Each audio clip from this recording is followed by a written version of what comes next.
Hello दोस्तों, कैसे हो आप सब।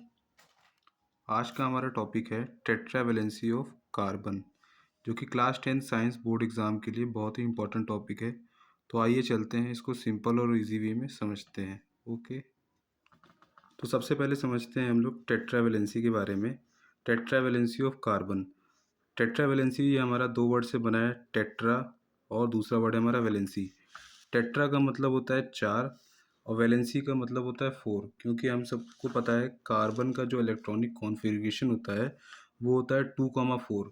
तो जो यहाँ पे फोर हम लोग का लास्ट में, यही इसकी क्या होती है, कार्बन की वैलेंसी होती है। ठीक है, तो इस टेट्रा वैलेंसी के लिए हमारा कार्बन का नेचर कैसा होता है, टेट्रावेलेंट नेचर होता है। इस टेट्रावेलेंट नेचर की वजह से इसमें जो बॉन्ड्स पाए जाते हैं वो तीन टाइप के बॉन्ड पाए जाते हैं। ओके दोस्तों, तो चलते हैं देखते हैं इसमें कौन कौन से बॉन्ड पाए जाते हैं। तो जो हमारा पहला बॉन्ड है ये हमारा है कार्बन, जिसमें चार सिंगल बॉन्डेड होते हैं।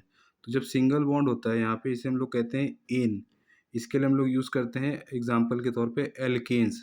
तो याद रखिएगा, जब सिंगल बॉन्ड हो तो वहाँ पे हम लोग कहते हैं सेचुरेटेड कंपाउंड्स। ओके, सबसे बेस्ट एग्जांपल हमारा यहाँ पे है मीथेन।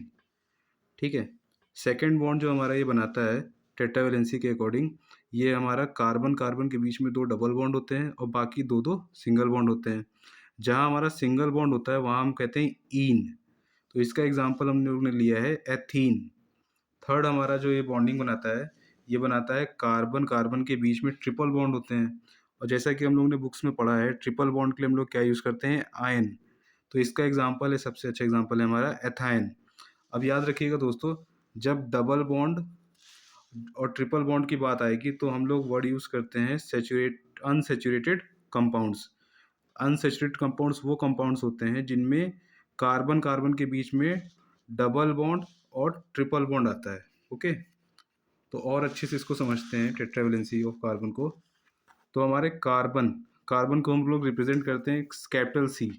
इसका जो एटॉमिक नंबर होता है वो होता है 6। अब बात करें अगर इसके इलेक्ट्रॉनिक कॉन्फ़िगरेशन की, तो ये होता है हमारा 2,4। अब ये 4 ही हमारा इसकी क्या होती है, वैलेंसी होती है। बात आती है वैलेंसी क्या होता है, तो याद रखिएगा, किसी भी एटम में जो रिमेनिंग नंबर ऑफ इलेक्ट्रॉन्स होते हैं, याद रखिएगा, remaining number of electrons in outermost shell या ऑर्बिट, किसी भी एलिमेंट के आउटर मोस्ट शेल या ऑर्बिट में जो बचे हुए इलेक्ट्रॉन्स होते हैं उन्हें ही हम कहते हैं वैलेंसी। तो जो कार्बन होता है उसकी वैलेंसी होती है 4। कार्बन की वैलेंसी कितनी होती है, 4। इसीलिए हम लोग इससे क्या कहते हैं, टेट्रावैलेंसी कहते हैं, या हम लोग कहते हैं टेट्रावैलेंट। अब देखते हैं इसका एटॉमिक स्ट्रक्चर। तो इसकी चार वैलेंसी होती है। इसका इलेक्ट्रॉनिक कॉन्फ़िगरेशन में देखा था 2,4। तो हमें पता है सेंटर में होता है न्यूक्लियस, बाकी दो इलेक्ट्रॉन हम लोग यहाँ शो कर दिया है। ठीक है, अब जो बचे हुए चार इलेक्ट्रॉन है वो ये आउटर मोस्ट ऑर्बिट, ये हमारा क्या है, आउटर ऑर्बिट है। ओके, इसी आउटर ऑर्बिट में हमारे जो चार इलेक्ट्रॉन्स बच गए थे, देखिए, पहला इलेक्ट्रॉन, दूसरा, तीसरा और चौथा, फोर्थ इलेक्ट्रॉन। तो चार इलेक्ट्रॉन यहाँ पे हैं। अब याद रखिएगा, न्यूक्लियस के अंदर दो लोग होते हैं, पहला हमारा होता है प्रोटॉन, दूसरा हमारा होता है न्यूट्रॉन। और हमेशा याद रखिएगा, प्रोटॉन और न्यूट्रॉन की जो नंबर्स होते हैं वो हमेशा इक्वल होते हैं। किसके इक्वल होते हैं, ये एटॉमिक नंबर के इक्वल होते हैं। याद रखिएगा, प्रोटॉन बराबर होता है हमारा न्यूट्रॉन, किसके बराबर होता है, ये एटॉमिक नंबर के बराबर होता है। जितना एटॉमिक नंबर होगा उतना ही उस न्यूक्लियस में प्रोटॉन होगा और न्यूट्रॉन होगा। तो इसे ही हम लोग कहते हैं टेट्रावेलेंसी ऑफ कार्बन। एक बार और रिवाइज कर लेते हैं। तो हमारे कार्बन में, हाँ, नेचर कैसा होता है हमारा, इसका टेट्रावेलेंट होता है। जैसे कि हम लोगों ने टेट्रावेलेंसी वर्ड देखा, तो टेट्रा वर्ड और वैलेंसी ये दो वर्ड से बना है। तो टेट्रा का मतलब होता है यहाँ पे 4, और वैलेंसी हमारी कार्बन की कितनी होती है, 4 होती है।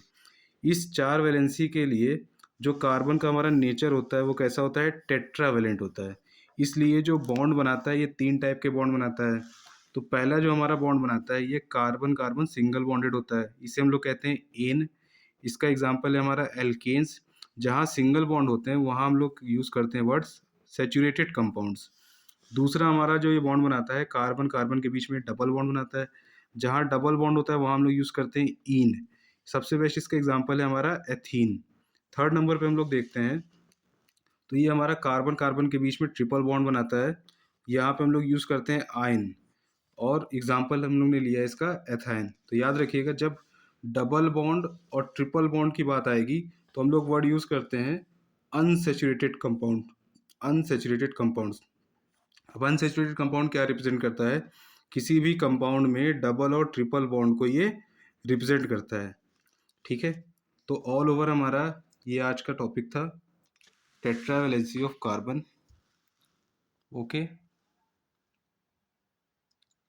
तो मिलते हैं बाद में नेक्स्ट लेक्चर में। लाइक करिए, सब्सक्राइब करिए एंड चैनल को शेयर करिए।